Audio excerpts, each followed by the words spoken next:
So this coronavirus has got a lot of people shook. Let's get to the word, man. Hosea 4:6. My people are destroyed for lack of knowledge, because you have rejected knowledge. I will also reject you from being priest for me, because you have forgotten the law of your God. I also will forget your children.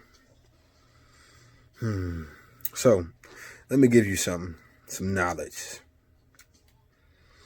because we got to understand that anything that comes into this earth has to have a name. It is a mandate. It is a requirement. It has to have a name. Why? Philippians 2:8.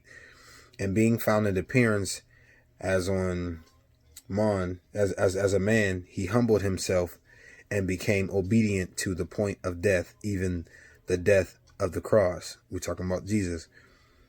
Verse 9, therefore God has highly exalted him and given him the name which is above every name. Now, that's powerful. You got to understand every name. Verse 10, that at the name of Jesus, every knee shall bow, of those in heaven and those on earth and those under the earth. So even this coronavirus, see, all we got to do is just pray.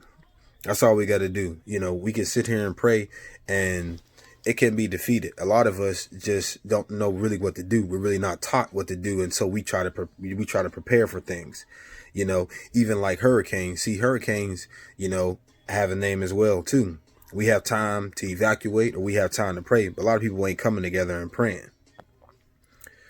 So I was looking up a story.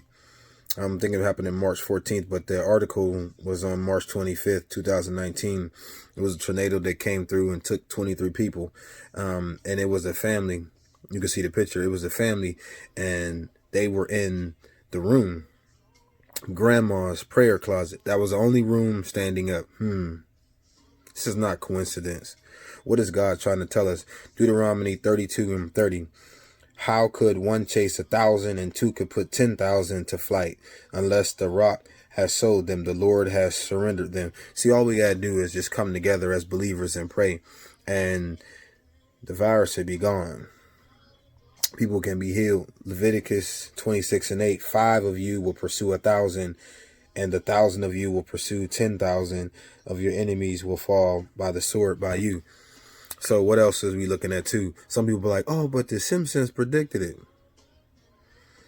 Matthew 24:24. For false Christs and false prophets will rise and show great signs and wonders to deceive, if possible, even the elect. So whatever they put in there, you know, what they put in there a long time ago, they can sit here and call it whatever they want. Like they can name whatever the virus they want to call it. So let's say the Simpsons put something in there and just call it a tree virus. Let's just give an example. So they put that in there in 1995 or whatever. So at some point down the road, if they want, they can sit here and just have a virus be called a tree virus.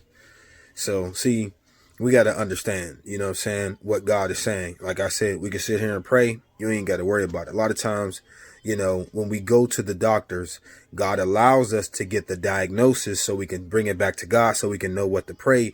Because why? Jesus is a name above all names. It don't matter. What did he say? Think it not strange of the fiery trial that comes to try you, as though some strange thing were happening. Like, we can defeat this stuff. But it says we die from lack of knowledge. So knowledge of how to defeat something. You know, think about like when we talk about cancers and stuff like that. There's certain foods that can attack cancer. There's certain things that we can eat. You know what I'm saying? And some people just choose to do whatever the case may be. And then another one, you know, when people leave this earth, you know, when they had cancer and people say, oh, you know, they lost the fight to cancer. Who told you that? God said they ain't got to fight no more. It's just the things that we go through, you know, but we got to understand, you know, we got to do better as a people. And like I said, what does it say? 2 Timothy 1:7, for he did not give us a spirit of fear, but of love, power, and a sound mind. Fear has two meanings. I didn't think of this, so, but I've seen it. False evidence appearing real, face everything and run. So I ask us, what are we going to do? Don't matter what virus or what tries to come, it has to have a name and it can be defeated by Jesus, because he is the name above all names. As always, love y'all. God bless.